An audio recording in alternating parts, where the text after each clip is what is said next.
नमस्कार दोस्तों, हमारे हिंदी स्टोरी चैनल में आपका स्वागत है। हमारी आज की कहानी है डीएम साहब बने छोटे भाई। किसानों के लिए सरकार की तरफ से कुछ पैसा आया था जिसे सरकार को सभी किसानों को बांटना था। जब एक दिन किसान पैसा निकालने के लिए बैंक जाता है तो बैंक का मैनेजर उससे कहता है, आपकी पेमेंट होल्ड पर रखी गई है। अगर आपको अपने पैसे चाहिए तो आपको कुछ पैसे हमें देने पड़ेंगे। अभी उसकी बात को सुनकर वह किसान कहता है, जब हमारा पैसा सरकार ने हमारे लिए भेजा है तो आप हमें क्यों नहीं दे रहे हो। लेकिन वह मैनेजर किसान को तरह तरह के कानून बताने शुरू कर देता है और फिर जब वह किसान नहीं मानता तो उसे वहां से भेज देता है। अब किसान को समझ नहीं आ रहा था कि क्या करे। किसान थोड़ा पढ़ा लिखा भी था, इसलिए वह थोड़ा सोच विचार करने के बाद वह डीएम साहब के पास पहुंच जाता है।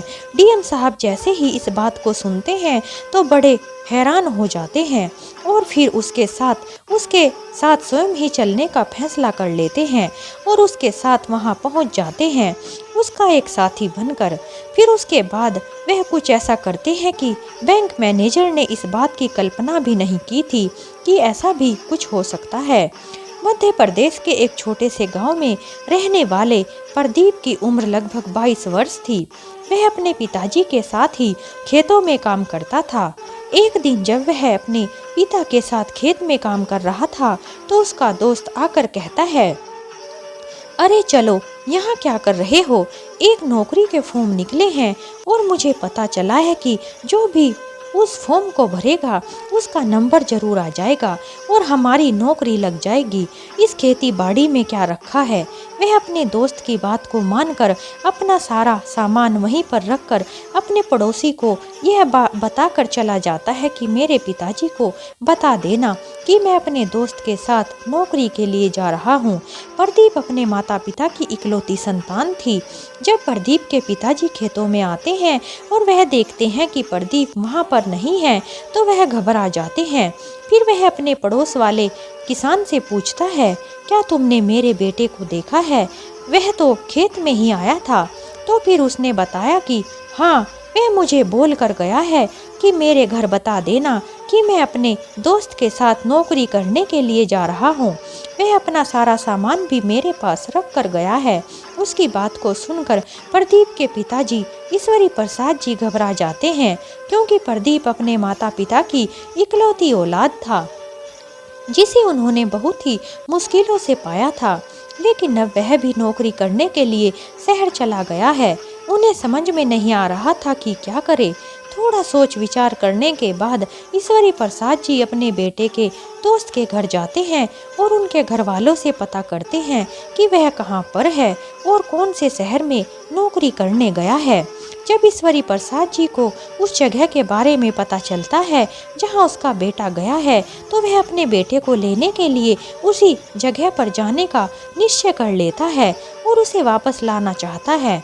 ईश्वरी प्रसाद अपने गांव से एक पढ़े लिखे आदमी को अपने साथ ले लेता है और अपने बेटे को ढूंढने के लिए निकल जाता है। दूसरी तरफ प्रदीप अपने जिन दोस्तों के साथ गया था उनकी तो नौकरी नहीं लग पाती, लेकिन प्रदीप की नौकरी लग जाती है, वह भी सिंचाई विभाग में। प्रदीप इस बात को सोचकर बड़ा ही खुश होता है और वह सोच रहा था कि अब वह घर वालों के पास जाकर उन्हें यह खुशखबरी सुनाएगा कि मेरी सरकारी नौकरी लग गई है। प्रदीप को यहाँ आए हुए 2-3 दिन हो गए थे। 2-3 दिन बाद अचानक से प्रदीप के पिता एक व्यक्ति के साथ वहां पर पहुंच जाते हैं जहां पर प्रदीप अभी तक नौकरी की खुशी मना ही रहा था। तो जैसे ही वह अपने पिता को सामने देखता है तो अपने पिता से जाकर लिपट जाता है और कहता है कि पिताजी, मेरी नौकरी लग गई है और मैं सरकारी नौकरी करूंगा। मैंने जो पढ़ाई की हुई थी उसी के आधार पर मेरी नौकरी लगी है। मुझे यहाँ पर बहुत अच्छी नौकरी मिल गई है। अब मुझे पूरी जिंदगी किसी भी तरह की परेशानी नहीं होगी। जब तक मेरी नौकरी रहेगी तब तक सब कुछ ठीक रहेगा और जब मैं रिटायर हो जाऊंगा उसके बाद मुझे पेंशन भी मिलेगी और मेरे बुढ़ापे तक मुझे पैसा मिलता रहेगा और उस पैसे से मैं अपना काम भी करता रहूँगा। अपने बेटे की बात को सुनकर ईश्वरी प्रसाद जी अपने बेटे को कहते हैं, यह सब बातें तो ठीक है, लेकिन बेटा तू तो हमारे घर का इकलौता वारिस है और तू यहाँ पर नौकरी करेगा, और यहाँ अगर तेरे साथ कुछ हो गया तो फिर क्या होगा? हमारे पास तो ढेर सारी जमीन जायदाद है, फिर हमें नौकरी करने की क्या ज़रूरत है? एक काम कर, अभी के अभी मेरे साथ चल और यह नौकरी के चक्कर को छोड़ दे। हमें इस नौकरी की ज़रूरत नहीं है। प्रदीप अपने पिताजी को समझाने की बहुत कोशिश करता है, लेकिन उसके पिता कुछ भी समझने को तैयार नहीं थे।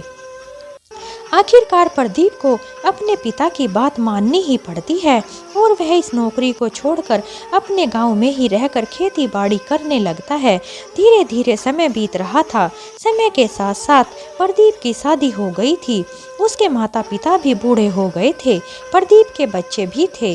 प्रदीप की उम्र अब लगभग 47 साल हो गई थी, क्योंकि इस बात को बहुत समय हो गया था और अब पैसे की वैल्यू कुछ ज़्यादा ही बढ़ गई थी। सभी कम पैसों से ही होने लगे थे। पुराने जमाने में तो ज़्यादातर काम ऐसे ही हो जाया करते थे। फसल का लेन देन करके काम हो जाया करता था, लेकिन अब पैसों का जमाना आ गया था। अब प्रदीप पुराने दिनों को याद करता था तो वह सोचता है कि अगर मैं नौकरी करता तो उसके दिन अच्छी तरह से व्यतीत हो जाते, लेकिन फिर भी वह सोचता है कि चलो कोई बात नहीं, अगर मेरे माता पिता की यही इच्छा थी तो कोई बात नहीं है, मुझे भी किसी तरह की कोई दिक्कत नहीं है। इसके बाद प्रदीप अपने खेतों में खेती बाड़ी किया करता और अपने परिवार का पालन पोषण किया करता था। उसका समय बहुत ही कठिनाई से गुजर रहा था, लेकिन जैसे तैसे करके वह अपना समय बिता रहा था। तभी अचानक से उस गांव में बाढ़ आ जाती है और बाढ़ में प्रदीप की सारी फसल नष्ट हो जाती है। जैसे फसल नष्ट हो गई थी तो गांव में संकट आ गया था और सभी लोग इस संकट से जूझ रहे थे। अब प्रदीप परेशान रहने लगा था। उसे समझ नहीं आ रहा था कि वह अपने परिवार की गुजर बसर कैसे करे। सरकार की तरफ से थोड़ी बहुत राहत मिल रही थी, लेकिन उससे कोई काम नहीं चल रहा था। लेकिन तभी प्रदीप को और साथ ही साथ पूरे गांव वालों को एक खुशखबरी मिलती है कि सरकार ने सभी किसानों के लिए कुछ राहत धनराशि भेजी है, जो कि किसानों के खातों में पहुंच जाएगी और बैंक जाकर वह अपनी धनराशि को प्राप्त कर सकते हैं। इस बात को सुनकर प्रदीप बहुत खुश होता है और जैसे ही वह राहत धनराशि किसानों के खाते में आती है, उसके बाद प्रदीप अपने अकाउंट से उस पैसे को निकालने के लिए चला जाता है। बैंक में जाने के बाद वह मैनेजर से बात करता है और उसे कहने लगता है कि जो धनराशि सरकार ने हमारे लिए भेजी है, मुझे उसे निकालना है, मुझे उस धनराशि की बहुत ज़रूरत है। लेकिन बैंक के मैनेजर ने सभी पैसे को रोक लिया था, यानी कि अभी तक किसी भी किसान को वह पैसा नहीं दिया गया था। वह चाहता था कि इस मौके का फ़ायदा उठाया जाए और जितने भी किसान यहाँ से पैसे लेने आए उनको उस पैसे से थोड़े कम करके पैसे दिए जाएं। यानी सरकार ने एकड़ के हिसाब से पैसे भेजे थे, जिसके पास जितनी एकड़ ज़मीन होगी उसी हिसाब से सरकार ने पैसे भेजे थे। तो मैनेजर सोच रहा था कि हर एकड़ से अगर वह 500 रुपये जमा करेगा तो मेरे पास बहुत सारे पैसे इकट्ठे हो जाएंगे, मैं अपना बहुत बड़ा बैंक बैलेंस भी बना लूँगा और कोई भी कैसी भी दिक्कत नहीं होगी। इसी बात को सोचकर बैंक मैनेजर प्रदीप को कह देता है कि तुम्हारा पैसा अभी नहीं निकल पाएगा, क्योंकि बहुत सारी कागजी कार्रवाई करनी पड़ेगी, उसके बाद यह पैसा तुम्हें मिल पाएगा। अब प्रदीप थोड़ा पढ़ा लिखा था तो वह कहने लगा, कौन सी कागजी कार्रवाई करना चाहते हैं आप? तो बैंक मैनेजर इस तरह की स्कीम में बताने लगता है और कहता है, यह सभी फॉर्मेलिटी पूरी करनी पड़ेगी, उसके बाद ही तुम्हें पूरे पैसे मिलेंगे। तो प्रदीप उसे समझाने लगता है कि देखो मैनेजर साहब, यह मेरे पैसे हैं, मेरे खेत में नुकसान हुआ है, इसी वजह से सरकार ने यह पैसा हमारे लिए भेजा है और मैं एक किसान हूँ, तो यह पैसे आपको मुझे देने ही होंगे। लेकिन बैंक का मैनेजर कहता है कि अभी आपको पैसे नहीं मिल सकते, इसके लिए यह सब कुछ करना पड़ेगा। जब प्रदीप नहीं मानता तो वह उसे धमकाने लगता है और धमका कर उसे वहाँ से बाहर भगा देता है। और कहता है कि तुम्हें यह पैसे बिल्कुल भी नहीं मिलेंगे और तुम्हारे खाते को भी मैं पूरी तरह से सीज कर दूंगा। इस बात को सुनकर प्रदीप को गुस्सा आ जाता है, लेकिन जैसे तैसे वह अपने गुस्से पर काबू करता है और वहां से अपने घर चला जाता है। घर जाने के बाद जैसे ही वह अपने माता पिता की तरफ देखता है तो उसे अपने पिता को देखकर वह बात याद आ जाती है जब वह सिंचाई विभाग में लग गया था और अपने पिता के कहने पर वह नौकरी छोड़कर आ गया था। अगर वह इस नौकरी को कर रहा होता तो शायद आज उसको यह दिन नहीं देखना पड़ता कि वह बैंक के अंदर से अपने पैसे भी नहीं निकाल पा रहा है। फिर वह सोचता है कि चलो जो हो गया सो हो गया, अब क्या किया जा सकता है, लेकिन आगे की योजना तो बनानी ही पड़ेगी। आगे क्या करना होगा, क्योंकि उसके सामने उसका पूरा परिवार था और उसके ऊपर एक भरे पूरे परिवार की जिम्मेदारी थी और वह नहीं चाहता था कि इन पैसों में से एक भी रुपया किसी और को मिले। जैसा कि बैंक मैनेजर ने उससे कहा था कि हजारों रुपये का खर्चा हो जाएगा और उसके बाद तुम्हें पैसे मिल सकते हैं, तो वह नहीं चाहता था कि उसके पैसों में से एक भी रुपया कोई और ले जाए। इसी वजह से वह अपने दिमाग में कुछ सोचता है। सोचते सोचते उसे वहाँ के डीएम साहब का ख्याल आता है, क्योंकि वह पढ़ा लिखा बंदा था और अगर वह डीएम साहब के पास जाएगा और जाकर बैंक मैनेजर के खिलाफ कार्रवाई करेगा तो हो सकता है उसे पूरे पैसे मिल जाएं। अगले ही दिन प्रदीप वहां से सीधा डीएम साहब के ऑफिस में पहुंच जाता है और वहां जाकर उन्हें अपनी पूरी बात बताता है। डीएम साहब उसे कहते हैं कि अरे ऐसा कैसे हो सकता है, वह तुम्हारे पैसे क्यों नहीं देगा, तुम एक बार जाकर तो देखो। तो प्रदीप कहता है कि साहब मैं एक बार जा चुका हूँ और वहाँ से उसने मुझे ढेर सारे कानून बताकर बाहर निकाल दिया था। उनको बताने के बाद क्या रहा था कि इसमें लगभग कितने हजार का खर्चा आएगा, अगर पर एकड़ पर उसे पैसे दे दें तो वह हमारे पैसे बचे हुए पैसे को हमें देगा, पूरे पैसे नहीं देगा। अगर ऐसा करते हो तो तुम्हें अभी के अभी पैसे मिल जाएंगे, अगर ऐसा नहीं करोगे तो मैं तुम्हारे खाते को पूरी तरह से सीज कर दूंगा। अब सब साहब को यह सुनकर बड़ी हैरानी होती है, क्योंकि सरकारी अधिकारी को इसलिए नियुक्त किया जाता है कि वह लोगों की सेवा कर सके, लेकिन यहाँ का जो मैनेजर था वह किसानों को परेशान कर रहा था। उसके बाद डीएम साहब उसके साथ चलने के लिए तैयार हो जाते हैं और उसके ही जैसे कपड़े पहनकर उसके साथ बैंक के अंदर जाते हैं। प्रदीप को डीएम साहब ने पहले ही बता दिया था कि तुम्हें बिल्कुल यह नहीं बताना कि मैं डीएम साहब हूँ और साधारण तरीके से तुम्हें दोबारा से अपने पैसे मांगने होंगे, उसके बाद फिर मैं बातें कर लूँगा। उनके कहे अनुसार प्रदीप दोबारा बैंक मैनेजर के पास जाता है और वहां जाकर उसे अपने पैसों को निकालने के लिए कहने लगता है। अब मैनेजर प्रदीप को देखता है और कहता है कि तुझे एक बार में कोई बात समझ नहीं आती क्या? मैं कल तुम्हें क्या बताया था कि अगर तुझे अभी अपने पैसे निकालने हैं तो इतने हजार देने होंगे, तभी तुम पैसे निकाल सकते हो।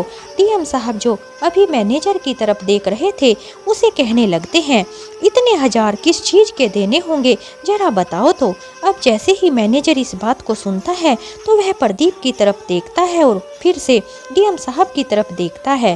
डीएम साहब की तरफ देखकर कहने लगता है कि अरे भाई तू कौन है और यहाँ पर क्या कर रहा है, क्या तू किसान है? तो डीएम साहब कहते हैं, हाँ साहब मैं किसान हूँ, यह मेरे बड़े भाई हैं और यह मुझे बता रहे थे कि इतने हजार मांग रहे हो, तो मैं इससे पूछा कि किस लिए मांग रहे थे, तो यह पूरी बात भूल गए थे, इसलिए जरा मुझे बताना तो दोबारा से किस चीज़ के लिए पैसे चाहिए। तो मैनेजर दोबारा से कानून बताने लगता है, यह पेपर बनेंगे, वह पेपर बनेंगे और अगर पेपर खुद बनवाने हैं तो उनका खर्चा भी अलग से लगेगा। अगर आप चाहते हो कि हम इन्हें तैयार करवा लें तो आपको हमें इतने पैसे देने होंगे और हम इन पेपरों को अपने आप ही तैयार करवा लेंगे, उसके बाद आप अपने पैसों को निकाल सकते हो। डीएम साहब इस बात को सुनकर उन पैसों को देने से मना कर देते हैं और कहते हैं कि ऐसा भी कोई भी कानून नहीं है कि अपने बैंक में से पैसे निकालने के लिए इस तरह की फॉर्मेलिटी करनी पड़े। इस बात को सुनकर बैंक मैनेजर थोड़ा सा गर्म हो जाता है और उसे कहने लगता है कि तू कौन होता है हमें कानून सिखाने वाला, मैं मैनेजर हूँ, मुझे पता है कि किस तरह से बैंक को चलाया जाता है। क्या तुझे पता है सरकारी काम किस तरह के होते हैं? यह कहकर वह डीएम साहब को धमकाने लगता है और तभी यह डीएम साहब से बर्दाश्त नहीं होता। उसके बाद डीएम साहब बैंक मैनेजर से कहते हैं कि आप बेशक सरकारी अधिकारी हो, लेकिन यह प्रावधान कहीं भी नहीं बनता। मैं भी थोड़ा बहुत पढ़ा लिखा हूँ, ऐसी कोई भी बात मैंने तो नहीं सुनी। सरकारी काम किस तरह से होते हैं मुझे भी पता है। ऐसी चीज़ों में इस तरह की बातों का कोई मतलब ही नहीं होता जो आपने हमें बताई है। उसके लिए हम आपको पैसे क्यों दें? अभी के अभी इन पैसों को निकाल कर हमें दे दो। इस बात को सुनकर मैनेजर गर्म हो जाता है और गार्ड को कहता है, इनको धक्के मार कर बाहर निकाल दो, यह तो कुछ ज़्यादा ही कानून जानते हैं। इस बात को सुनकर डीएम साहब अपना आई कार्ड निकाल लेते हैं और उसे दिखाते हुए कहते हैं, मुझे हाथ लगाने से पहले इस कार्ड को अच्छी तरह से पढ़ लेना, उसके बाद मेरे सामने खड़े होने की हिम्मत करना। इस बात को सुनकर मैनेजर भी थोड़ा सा हैरान हो जाता है और कार्ड की तरफ देखने लगता है और देखकर कहता है, यह तो कलेक्टर साहब हैं। तो एकदम से उनके पैरों तले से जमीन ही खिसक जाती है। उसके सर पर आसमान टूट पड़ता है और उसे लगता है कि आज तो मेरी सामत आ गई है, मैंने यह क्या कर दिया है। वह तुरंत अपनी कुर्सी से उठकर डीएम साहब के पैरों में जाकर गिर जाता है और हाथ जोड़कर उनसे माफ़ी मांगने लगता है। कहता है, साहब मुझे माफ़ कर दीजिए, मुझसे बहुत बड़ी गलती हो गई है, आगे से ऐसा कुछ भी नहीं होगा। क्योंकि डीएम साहब जानते थे कि यह बिना मतलब के पैसे ले रहा है और इधर बैंक के मैनेजर को भी पता था कि मैं बिना मतलब के पैसे मांग रहा था, वह गलती में था। लेकिन डीएम साहब उसे साफ साफ कह देते हैं कि तुमने जितना किसानों को परेशान किया है उसकी सजा तो तुम्हें भुगतनी ही पड़ेगी। तुम्हें यहाँ पर लोगों की सेवा करने के लिए बैठाया गया है, ना कि उन्हें परेशान करने के लिए। लेकिन तुम तो उल्टा उनको परेशान कर रहे हो और अपनी जेब भर रहे हो। ऐसा करना बिल्कुल भी ठीक नहीं है और इसके लिए मैं तुम पर कार्रवाई करूँगा। यह कहकर डीएम साहब प्रदीप को उसके पैसे दिलवा देते हैं और वहाँ से बाहर आ जाते हैं। बाहर निकलने के बाद वह प्रदीप का बहुत बहुत धन्यवाद करते हैं और कहते हैं कि अगर आप नहीं होते तो यह सब कुछ मेरे सामने नहीं आ पाता और यह लोग इसी तरह से किसानों को परेशान करते रहते। प्रदीप उल्टा डीएम साहब के सामने हाथ जोड़ता है और कहता है कि साहब, आपने हमारे ऊपर बहुत बड़ा एहसान किया है, आपकी वजह से ही हमें यह पैसा मिल पाया है। अगर यह मेरे पैसे ना देता तो मैं क्या करता, तो मेरे परिवार का गुजारा कैसे होता। तो डीएम साहब कहते हैं, तुम्हें चिंता करने की कोई ज़रूरत नहीं है, किसी भी तरह की कोई चिंता मत करो और उनके खिलाफ सख्त कार्रवाई की जाएगी। फिर डीएम साहब वहां से अपनी ऑफिस आ जाते हैं। अपने ऑफिस आने के बाद मैनेजर के खिलाफ उचित से उचित कार्रवाई करते हैं और उसके साथ साथ जो लोग भी इसमें शामिल थे उनके खिलाफ भी कार्रवाई की जाती है। प्रदीप उन पैसों को लेने के बाद गांव में चला जाता है। जब यह सब कुछ हो रहा था तो बैंक के अंदर जो लोग बैठे हुए थे इस सब नज़ारे को देख रहे थे। उन लोगों ने पूरे गांव के अंदर यह खबर फैला दी थी कि प्रदीप के साथ कलेक्टर साहब आए थे और उसने उनके पैसे निकलवा दिए हैं, बल्कि बैंक मैनेजर को भी खरी खोटी सुनवाई गई है और यह तो एक बहुत ही पढ़ा लिखा व्यक्ति है। उसके बाद प्रदीप की पूरे गांव में वाहवाही होने लगती है। गांव वाले उसकी ही चर्चा करने लगते हैं।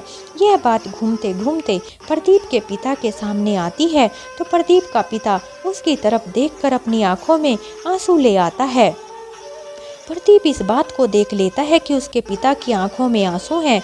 यह देखकर वह अपने पिता के पास जाता है और पूछता है, क्या हुआ पिताजी, आपकी आंखों में आंसू क्यों हैं? तो ईश्वरी प्रसाद जी कहते हैं, मुझे माफ़ कर दो बेटा, मुझसे बहुत बड़ी गलती हो गई है जो तुझे उस समय नौकरी नहीं करने दी। अगर उस समय तुझे नौकरी लगा रहने देता तो शायद तेरा जीवन और भी ज़्यादा बेहतर होता, लेकिन मैंने अपने बारे में सोचा और इसी वजह से तुझे नौकरी से हटा दिया था। मुझे माफ़ कर दे बेटा। प्रदीप झट से अपने पिता को गले लगा लेता है और कहता है कि पिताजी, इसमें आपकी कोई भी गलती नहीं है, यह सब ऊपर वाले की ही मर्जी थी। ऊपर वाला ही चाहता था कि मैं उस नौकरी को ना करूं, तो इसी वजह से आपको मेरा पता भी मिल गया था और आप लोग वहां पर पहुंच गए थे।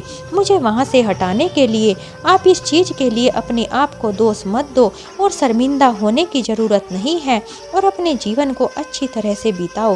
प्रदीप की होशियारी को देखते हुए गांव के सभी लोग उसे कहने लगे, भाई तू तो पढ़ा लिखा भी है और अफसर से बात करना भी जानता है, क्यों ना तुझे गांव का सरपंच बना दिया जाए। प्रदीप पहले तो मना करता है, लेकिन जब गांव के लोग इस बात के लिए जोर देते हैं तो वह इस बात के लिए हाँ कर देता है और गांव वाले सभी मिलकर उसको अपना सरपंच बना लेते हैं।